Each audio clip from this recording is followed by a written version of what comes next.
এই পর্যন্ত 10-12 জায়গায় ইন্টারভিউ দিলাম, কোনো জায়গায় চাকরি হলো না। তুই আর জুবাইল একসাথে পড়াশোনা শুরু করেছিলি, জুবাইল ফেল করার পর ব্যবসা শুরু করেছিল, সে আর সফল।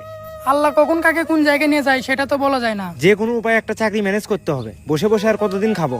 চেষ্টা কর, চাকরি একটা হয়ে যাবে নে। আর কত চেষ্টা করি রে, ইন্টারভিউ তো 10-12টা দিলাম। এত চিন্তা করিস না, ধৈর্য ধর, সব ঠিক হয়ে যাবে। আগামীকাল ফজরের নামাজের পরে মাছ উঠবে, তুই 4টা পিকআপ ব্যবস্থা করবি। আচ্ছা ঠিক আছে। পিকআপ ঠিক করার আগে ভাড়া সই করে নিবি, এর আগে কিন্তু ভাড়া বিষয়ে অনেক ঝামেলা করছিল। আগামীকাল তো ফজরের পর পরই মাছ তুলবি। হ্যাঁ। ঢাকা থেকে তো একটা ভাই আসছিল, কোন ভাই? রেস্টুরেন্ট থেকে আসছিল, আমাদের থেকে নাকি মুরগি নেবে। কয় পিস মুরগি নিবে? ভাইয়ের তো ঢাকায় 7টার মতো রেস্টুরেন্ট আছে, প্রত্যেক দিন প্রায় 250 পিস মুরগি লাগে। আচ্ছা, নাম্বার তো আনছিস? হ্যাঁ। আর হ্যাঁ, তুই আজকের মধ্যে 4টা পিকআপ রেডি করবি, আগামীকাল ফজরের নামাজের পর পরই কিন্তু মাছ উঠবে। ঠিক আছে।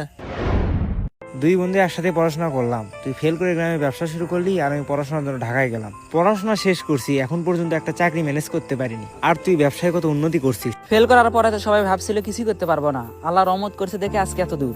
এখন কয়টা পুকুরে মাছ চাষ করতেছিস? এই 7টার মতো। এসব দেখাশোনা করিস কয়জন মিলে? আমরা 3 জনের মতো দেখাশোনা করি, কিন্তু আর একজন লাগবে। ও ভালো কথা, তোর কাছে শিক্ষিত কেউ কি আছে? কেন? আমাদের মাছের ব্যবসা, মুরগির খামার, এসব হিসাব করতে গেলে একটা শিক্ষিত ছেলে